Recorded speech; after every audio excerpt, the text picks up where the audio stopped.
Hi, I'm Dr. Maria Vigliotti, Director of Education at the DLT Science Foundation, and welcome to the webinar hosted by the Foundation on how stable are stablecoin. Well, today we explore the crucial role stablecoin plays in bridging traditional finance and digital currencies. This is the beginning of a series of educational webinars that the DLT Science Foundation will host to bring you the latest research news and other things. What is the DLT Foundation? It's a non-profit organization that aims to foster collaboration between governments, academic, regulatory authority, and startups to accelerate the adoption of distributed ledger technology worldwide. We are also innovators. I am so pleased to share with you our speakers today. Walter Hernandez, Research Fellow of the DLT Science Foundation, and the esteemed Carlo Campajola, Head of Tokenomics at DLT Science Foundation, and also lecturer in artificial intelligence in financial analytics at one of the most prestigious universities in the UK, UCL. This fantastic pair of people will discuss topics including the mechanism behind stablecoin, their pegging strategy, and the challenges they face in maintaining stability. After the presentation, we'll host a live Q&A where both Walter and Carlo will answer all your questions and discuss the broader implication of stablecoin. Without further ado, to you, Carlo.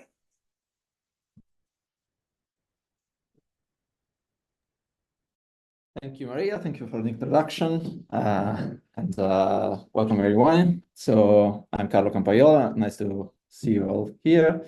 And today we're going to talk about stablecoins. So let's dive into the topic already. I'm going to give a broad introduction to the stablecoins, what they are, how they function, and then Walter is going to take it on from there, talking about our recent research and how traditional financial events affect the world of stablecoins and the stability of stablecoins. So stablecoins, I titled my portion of the presentation as Stablecoins, the crypto's liquidity bridges. Stablecoins are a class of tokens, a class of digital assets that provide liquidity, provide access to cash and liquid assets in the cryptocurrency ecosystem, and something that has not been there since the beginning, but has only started less than 10 years ago. So let's move on with the presentation. So what is a stablecoin? It's a type of crypto asset that aims to maintain a stable value compared to what is traditionally a volatile class of assets like Bitcoin and Ethereum and any other crypto token. And it's typically pegged in value to a traditional fiat currency like the US dollar or a commodity like gold. So how do they do that? This is going to be a topic of the presentation. And why is it important? So the reason why it's for its use cases. Stablecoins are used for trading, for lending, borrowing, and making payments within the cryptocurrency ecosystem as an alternative and more stable asset to more volatile cryptocurrencies. If you want to pay someone using a blockchain-based token system, then a stablecoin is something that you can use if you want the value in more traditional accounting systems like the dollar or the euro or anything else. If you want the value to be something that you can trust, right? If instead you pay someone with Bitcoin, and Bitcoin today is worth $65,000 and tomorrow it's going to be worth $67,000, then the person that you paid with Bitcoin is going to be very happy about it because they gained $2,000 out of the 65 that it was, and you basically gave them more value than you should have, right? So if something is priced in dollars and you want to do a transaction over the blockchain, then a stablecoin is a viable method to do a transaction to transfer value from one end to the other, and that can be for trading, so for buying tokens or buying other sorts of assets. It can be for lending and borrowing, so you can lend, and generally that's mostly what is being done on chain with stablecoins. You can lend, borrow stablecoins to do the trading on the centralized exchanges, but also making payments, so transferring money in exchange for actual goods and services, and doing that through the stablecoin system. Now, what are the benefits of adding a stablecoin to a blockchain? Well, stablecoins offer price stability, as I said. No? So the one big problem that cryptocurrencies had and still have is their very high volatility. They are very risky assets in financial jargon. So what they have is that since their value, their price in dollars is continuously discovered through trading, and there is a lot of speculation, there is a lot of long-term investment, but also some fluctuations of the price.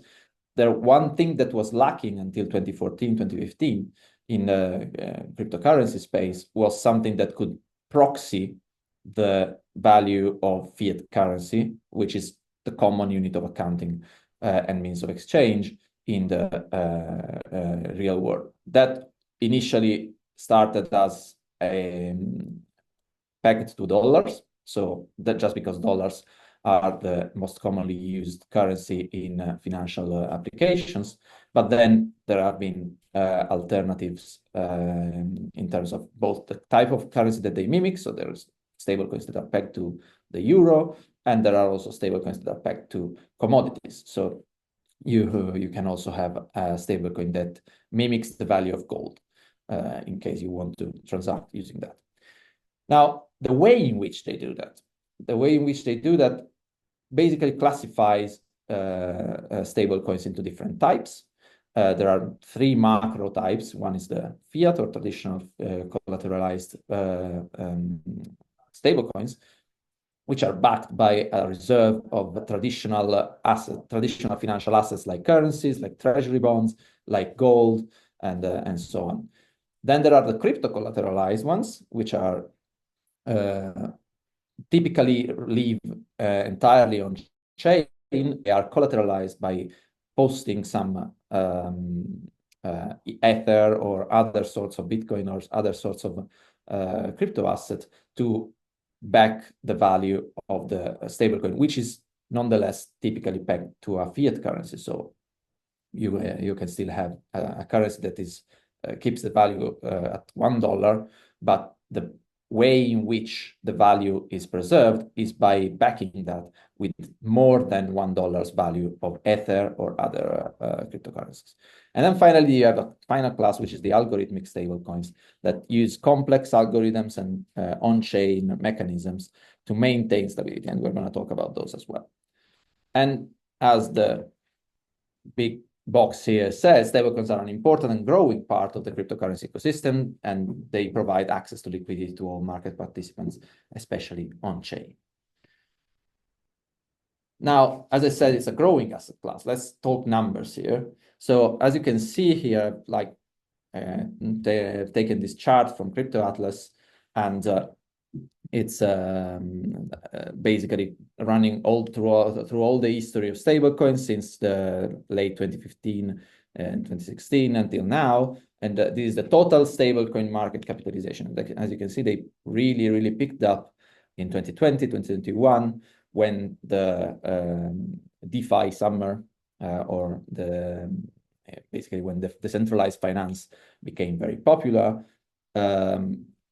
As a way of bridging traditional fiat currencies into the DeFi space. And then from there, it's only basically been upwards until mid-2022. Then they're now in a bit of a trough, but they are back up. So basically, this it's a very large asset class within the crypto ecosystem, right now accounting for about $160 billion of capitalization. Now, we said, what backs a stablecoin, right? So how do you actually issue a stablecoin? How do they keep their value constant, and so on? Now, stablecoins are issued by companies or organizations, depending on which type of stablecoin you're talking about.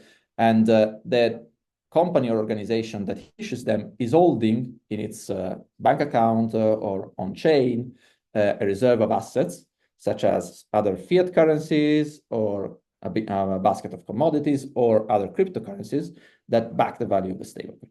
Now, what that means is that whenever you want to issue a new or mint a new token, a new stablecoin, you need to deposit an equivalent or larger value of what's called collateral. So the backing asset, the reserve asset, you need to post it to the company or organization that issues the stablecoin, and in exchange, the stablecoin will give you the stablecoin token for the amount that you need. The reserve assets then play a fundamental role.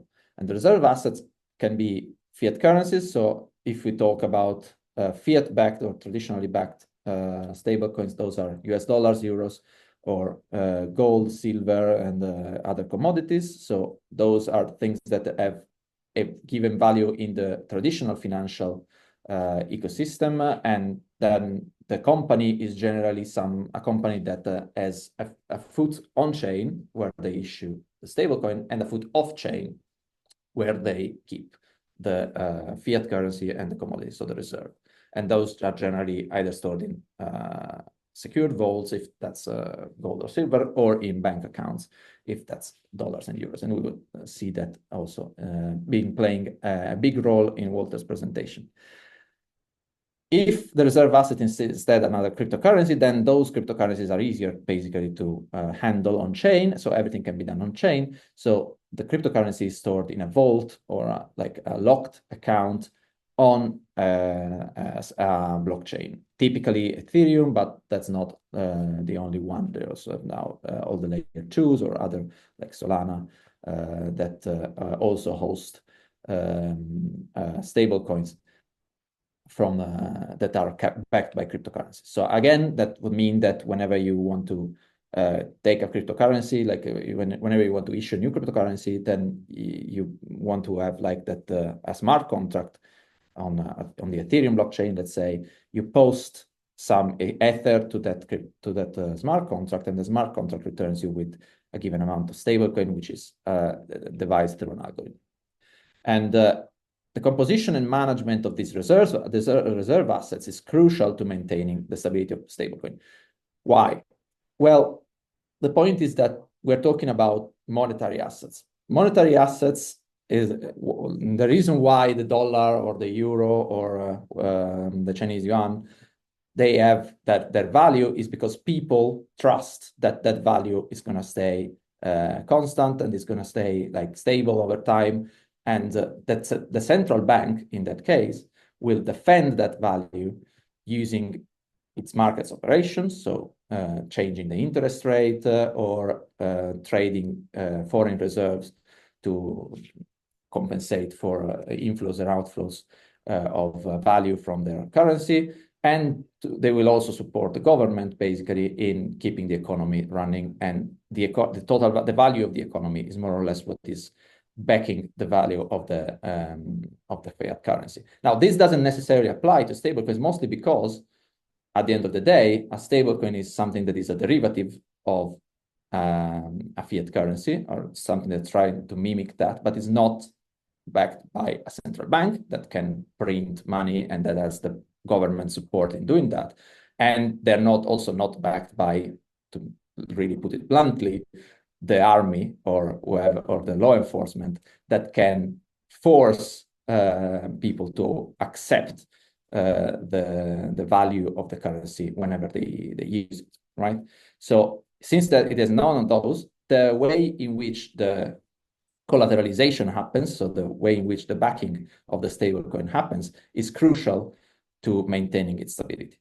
And there are several technical aspects to this, but you can also, to give a broad overview, you can have one-to-one collateralization or full collateralization, where basically the stablecoin is backed one-to-one by a reserve asset. I can have that I go to a stablecoin provider, I give them $1, and they give me one token of their stablecoin, and that dollar that has to be kept safe and never moved, and it has to be basically, I have to know that that reserve asset stays where I left it until I go and redeem my stablecoin token for that reserve asset. Because otherwise, if the stablecoin provider is doing things with my reserve asset behind my back, I have no real,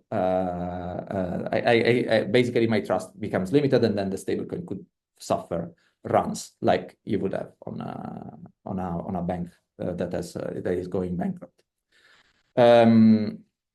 You can have other policies like over-collateralization. Whenever the reserve assets are not exactly the pegging, so whenever the reserve assets are not the dollar in the case of a stablecoin that is pegged to the US dollar, then you need to have over-collateralization, so posting more reserve assets for each unit of stablecoin in order to prevent or to account for the risk that those reserve assets fluctuate in value over time, and basically they could go below the value of the stablecoin, and then basically you end up in the same situation as before, where you are not sure whether the value that is in the vaults of the stablecoin issuing organization is enough to meet the value of the stablecoins that they issued. And finally, you have algorithmic mechanisms, which are also sometimes co-implemented with over-collateralization, where the supply of the stablecoin is adjusted based on market conditions. So then you need to have a more complex system of algorithms that takes care of adjusting this supply, adjusting the cost of or the rate of collateralization that you need to attach to issuing a stablecoin, and so on. And at the end of the cycle, you have redemption. And that's basically the promise that the stablecoin issuing organization gives you, that at any point in time in the future, you're going to be able to redeem your tokens for the underlying reserve assets. And that could be either directly, so going directly to the issuer, or through a secondary market, going to somebody else that wants a given stablecoin, and they are going to be paying you for it in dollars or any other reserve assets that you care about. This redemption and withdrawal mechanism is also what helps maintaining the peg, because as long as the stablecoin issuing organization is in good health, in good financial health, then the secondary market is going to believe that, and basically whenever there is a deviation from the stable price, somebody's going to say, okay, actually, let's say that the stablecoin starts trading at $0.99 because somebody is having trust issues, then somebody else is going to say, no, actually the redemption mechanism is perfectly fine, so we are going to buy it for $1 because I know that I will be able to redeem it for another $1. And this is, again, to restate the concept of how you backed the stablecoins. And I want to focus a little bit more on the algorithmic stablecoins. So algorithmic stablecoins are a tricky thing. And to tell you why they're a tricky thing, I'm going to resort to an example. Now, probably most of you have heard at least about what Luna and Terra ecosystem was. And that was a purely algorithmic stablecoin that didn't use any sort of real world assets or other cryptocurrencies to back itself. Basically, it was built in a way that there was a promise by the developers of the ecosystem that Terra, the stablecoin, will always be redeemable for $1 worth of Luna, which is the token that they created, through a smart contract on chain. So basically, there would be a code that says, okay, if you come here and I check out the price of Luna, which is a stable cryptocurrency that I'm issuing, I'll check out the price, and then I'm gonna give you that amount of Luna in exchange for $1 worth for 1 unit of Terra, which is kept at $1. Now, this is all fine, so long as that Luna, the cryptocurrency, the fluctuating value, as a price, as a value that is different from zero. Because if Luna goes to zero, then Terra is never redeemable for any amount of Luna that is sufficient to get to $1, because Luna is worth zero. If you take 1 million units or 1 trillion units of something that is worth zero, it's still worth zero. And that is something that was failed to be, that the developers failed to consider, or at least didn't want to consider. And that's exactly what happens, actually. At some point, speculators jumped in and said, okay, actually, this system is faulted, and code that cannot fix this faulty mechanism, so we're going to attack the Terra-Luna ecosystem for profit.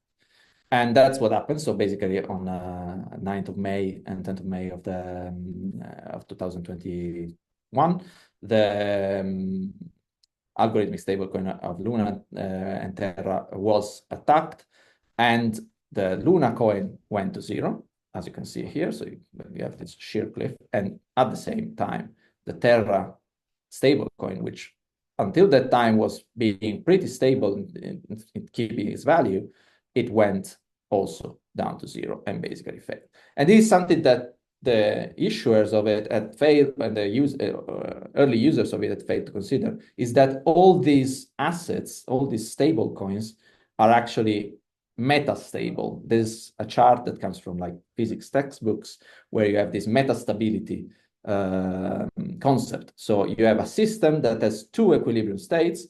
In one, everything is fine, but then if you are able to go off a cliff, then gravity pulls you down to a much deeper state.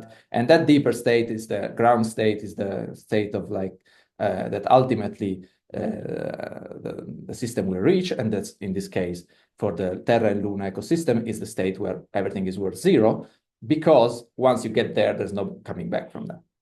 So in a way, this is a concept that comes from mathematics and physics of metastability, but it applies very well to economic systems as well. Everything is fine until it isn't. And the moment that you transition from one equilibrium to the other can be given by action of humans or by sheer chance. In this case, it was an attack that was run financially by making some complex trades, but in principle, it's going to happen as long as the stable state, the true state, that the stable economy, the stable equilibrium is the one where everything is worth zero. You're going to reach zero at some point. Right, let's talk about the real-world use cases a little bit. So as I said, you have decentralized finance, which is one key point, but that's not the only use case. You have e-commerce payments and remittances and disaster relief also. So people have been using stable coins, and now PayPal also has issued its own stable coin that you can use for on PayPal. And basically, it's a way to enable borderless transactions that using the blockchain basically can reach beyond national borders, and you can move value in a trusted denomination like dollar, even without having to access the US dollar banking system, which is obviously an advantage if you are not American or cannot have access to the American system. So the top stable coins that are around, there are Tether and USDC, and then which are the main big ones. And then you also have DAI, which is another important one. And then you have a whole underwood of other smaller stable coins, which have much smaller total capitalization. And this picture actually highlights it very well. It's a concentrated market. So you have that today, actually 3 days ago, USDT was almost 70% of the total market. So that's Tether's stablecoin. And then you have USDC, which is 20%. And then the others are all below 5%.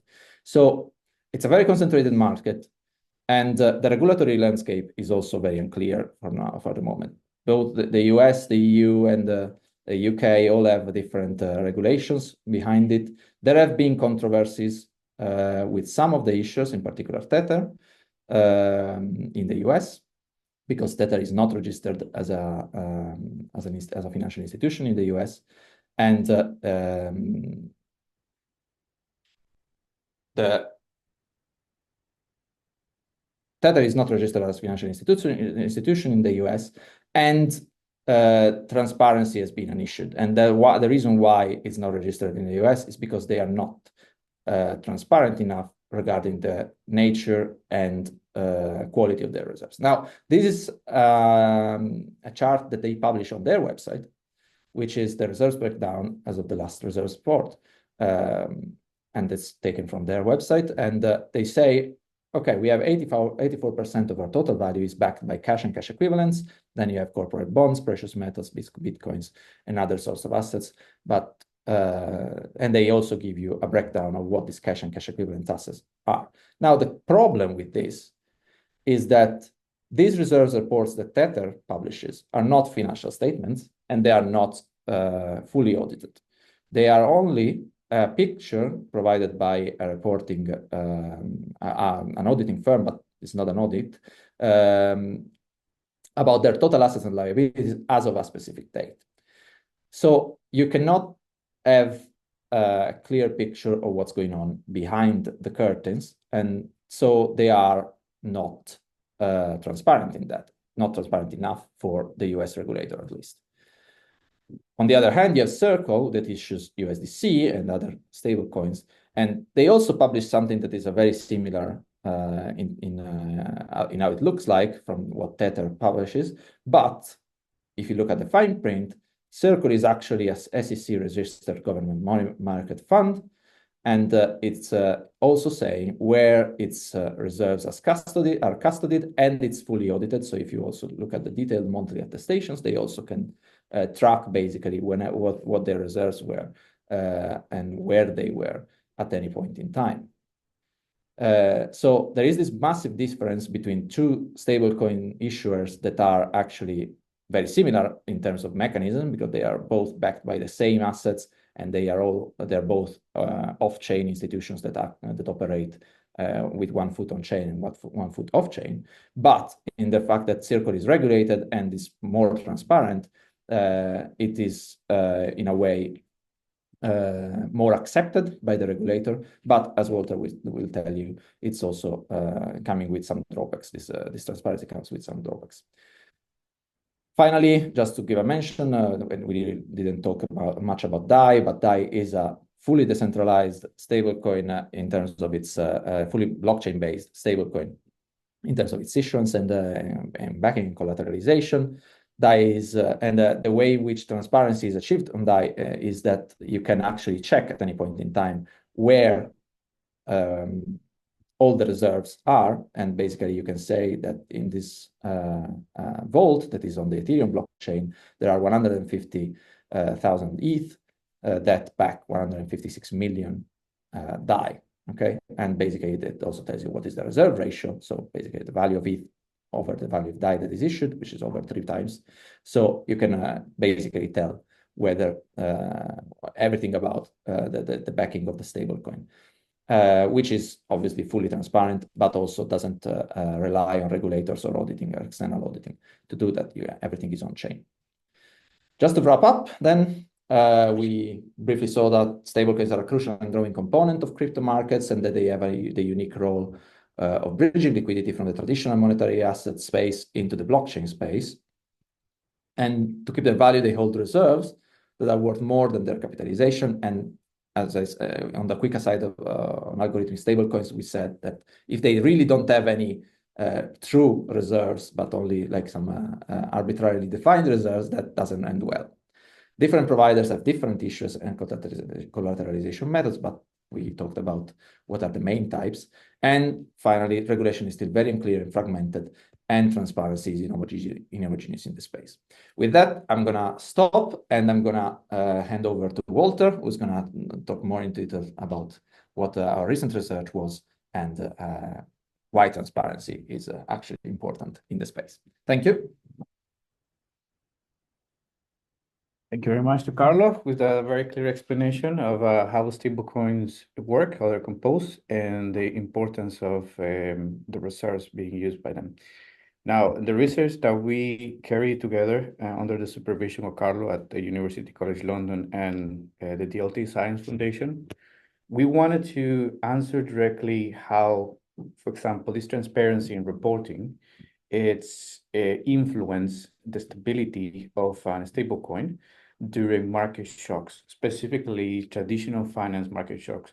Now, why we are interested in responding to this question is that a fiat-peg type of a stablecoin, given what Carlos showed you, they have to use reserves from traditional finance, which means that by nature, these stablecoins are exposed to these market shocks. So our paper that we just released a preprint, we titled No Questions Asked and the Effects of Transparency on Stablecoin, Liquidity, specifically during the collapse of Silicon Valley Bank. This is a work and also with other colleagues, Jiahua Xu, and Paolo Tasca as well from our foundation and from UCL. So to give some context, Silicon Valley Bank fell in May of last year.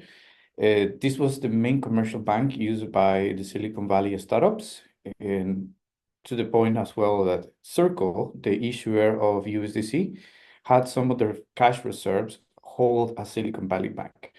Now we know that they have this cash reserve hold there because Circle revealed that in their audited reports. And we know specifically the amount of money that they had is also there because they as well they share that publicly on a tweet to the public.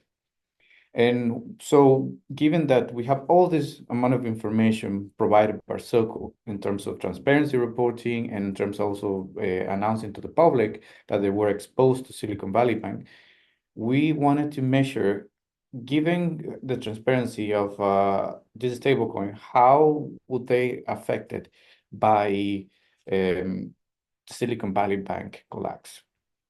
Now, our research is based by considering that in the case of stablecoins, their effects that they have from traditional finance is similar to money market funds, specifically related to their net asset value. So we want to look specifically when USDC, it lost its peg to the US dollar to the point that they were trading below 0.87 for several hours during the banking turmoil of March 2023. Now, if we put everything in context as a timeline to see all the different events that happened that lead to this the peg, we can go way back and start from March of 2022 when the Federal Reserve started raising their interest rates because they wanted to reduce inflation, which as we know, all this increase in inflation was because of all the monetary stimulus that the Fed did in order to reduce the inflation, to reduce the effects of the COVID pandemic. But that also led to high inflation afterwards. So, but the effects of doing this type of things is that there were some banks that were highly leveraged, and specifically Silicon Valley Bank, which then that have a triggering effect, starting with Silvergate Capital, which had issues specifically on March 8. And then we saw that other banks, like a Silicon Valley Bank, their effects on them, starting on March 9, where their stock fell more than 60%. And then the day afterwards, they experienced a bank run and then a regulatory takeover as well, given that bank run. And then we see that the data follows, then Circle goes and publicly tweets saying that they have 3.3 billion, which is 80% of the cash reserves held at Silicon Valley Bank and probably uninsured as well. And so then several days afterwards, in March 17, that's when we see the Silicon Valley Bank parent company file for bankruptcy. Then other events that also we notice when we do our analysis, we have the Federal Reserve where they raise the rates to all-time high at that point in time, given the past months, which also had some effects in some of these banks that were already struggling. And then we have in 26th of March when there was an intervention by a First Citizen Bank acquired Silicon Valley Bank and bringing some stability. So given that timeline, and given the background that Carlo provided to you about stablecoins and how they're important in crypto market, I also want to emphasize, given crypto markets, you can say as centralized exchanges, but in our case, we focus more on decentralized exchanges because it's an area that has been broadly unexplored in terms of effects from traditional market shocks. And specifically, we look at Uniswap, given that Uniswap has a more than 60% of dominance in DeFi, around 60%, according to statistics from last year. And then we look at how then Silicon Valley collapse affected the liquidity pools, some the top liquidity pools on Uniswap. And compare, we do a control treatment group approach where our control group is USDT and the treatment is USDC, and look at the effects of the reporting and transparency given this market shock. Now, to give you a context, and just as a general knowledge, what is a liquidity position?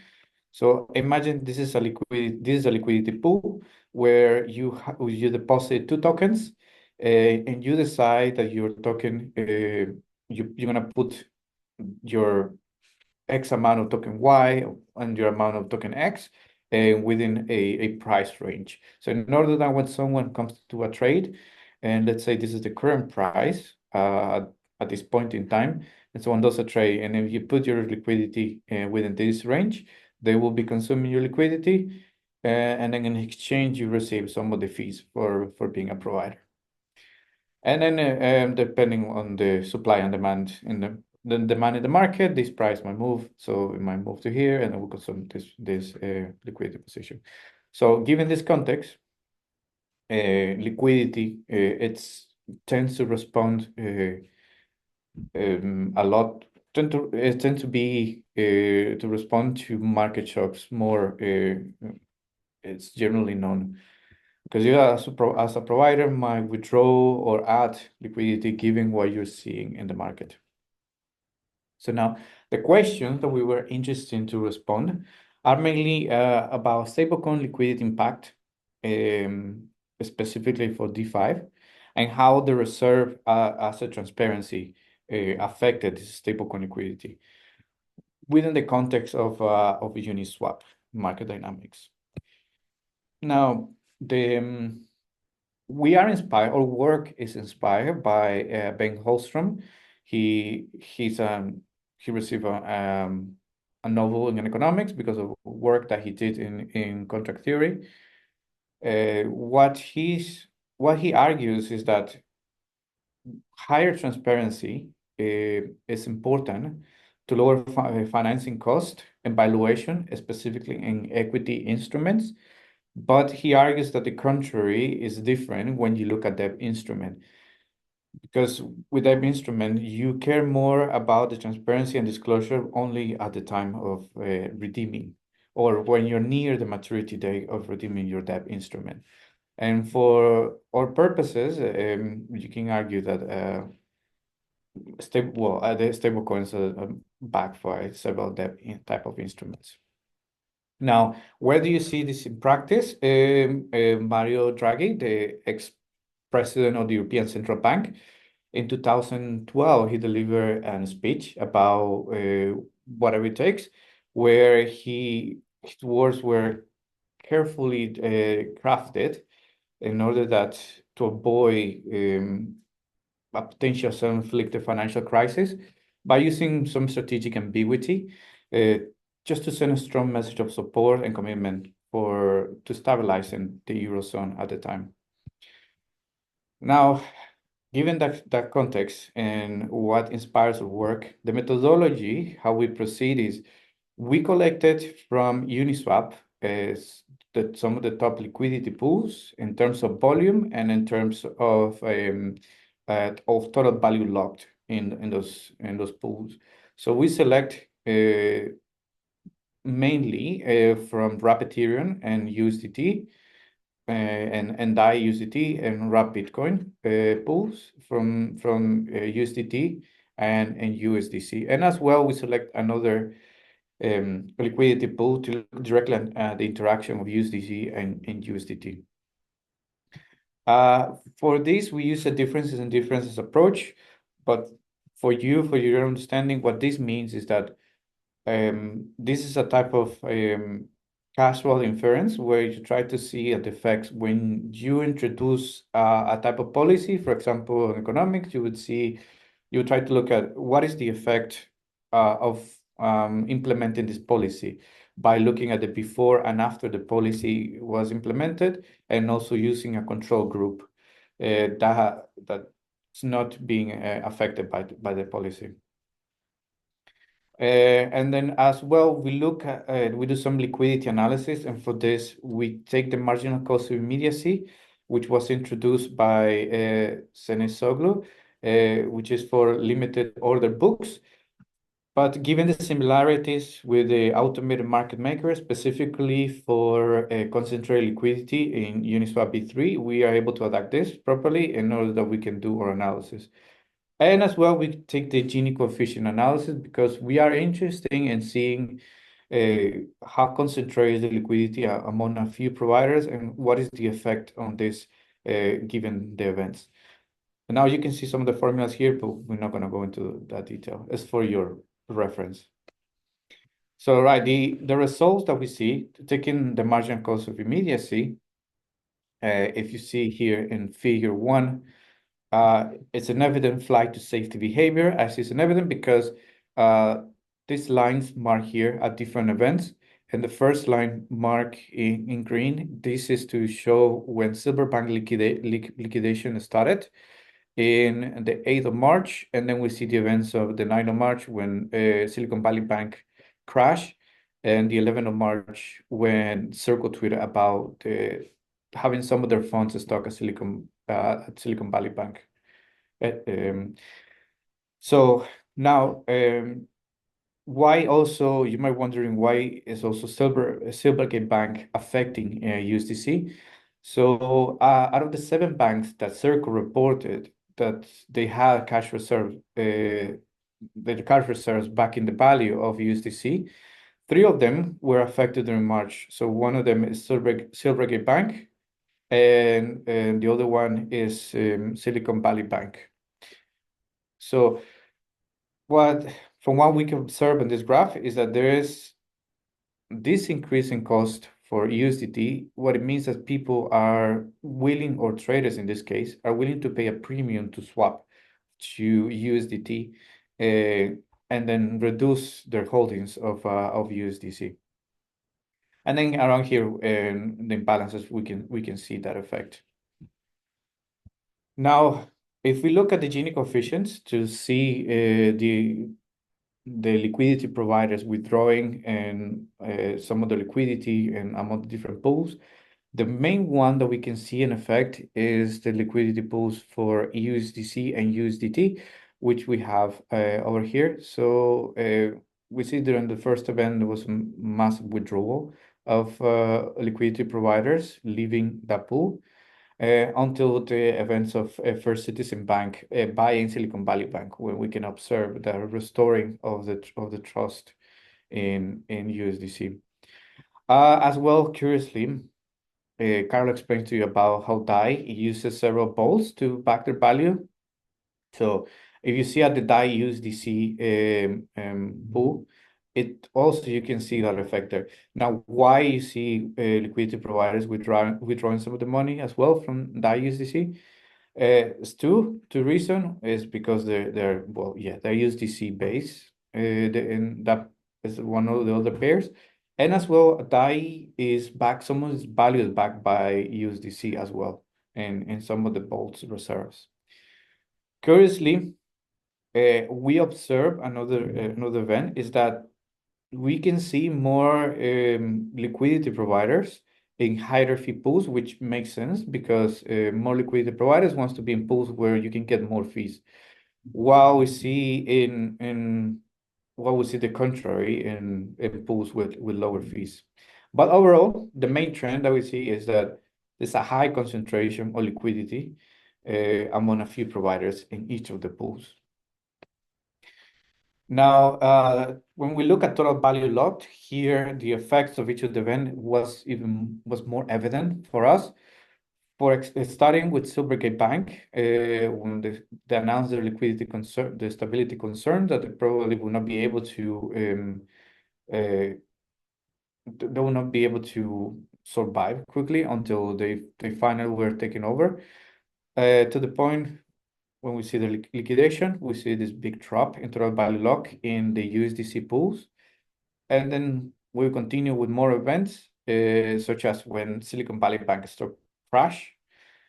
And then when Circle revealed about their issues, about their having some of their funds stuck in Silicon Valley Bank, there's even more effects. And then when the Federal Reserve announced the increase in the rate, there was a so-so type of effect until, of course, First Citizen Bank bought Silicon Valley Bank. That's when we saw an improvement, but still not as much as before. Well, if we look at the USDT pools, there is an increase in total value locked. So this is showing you the effects of people or liquidity providers in this case, considering more alternatives to where to park their money.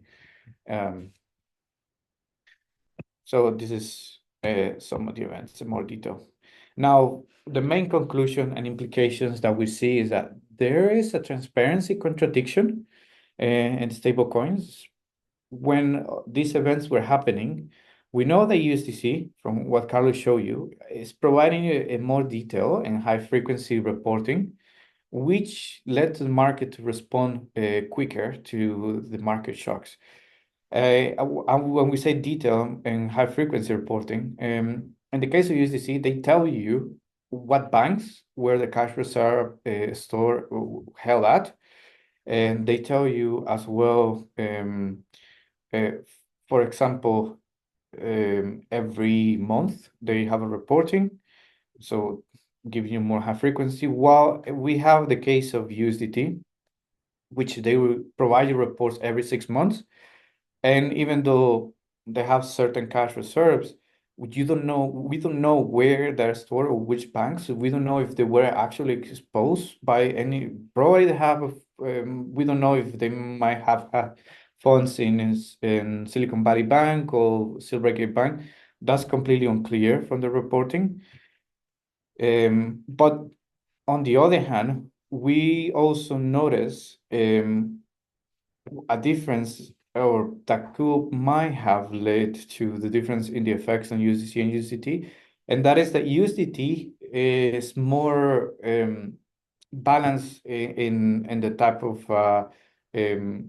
assets that they use to back the value. So, for example, USDC was only using US Treasury bills and only cash reserves at the time, which means that they were very liquid, and it was very good for them to provide if anyone redeeming, it will be able quickly to provide some of those funds, but at the same time expose them a bit more to issues that could happen on either of the two cash reserves that they had. While USDT had a more diversified portfolio, but with some less liquid and more volatile assets such as Bitcoins, gold, etc. So the implication is trying to find a balance between this diversification of the portfolio and as well as providing the right transparency to the market in order that you can reduce this liquidity risk and also the exposure to traditional market shocks. And that's everything from my presentation. If you have any questions, and you can reach out, you can share them here, or also if you don't want to share them here, you can reach out to Carlo or me in social media.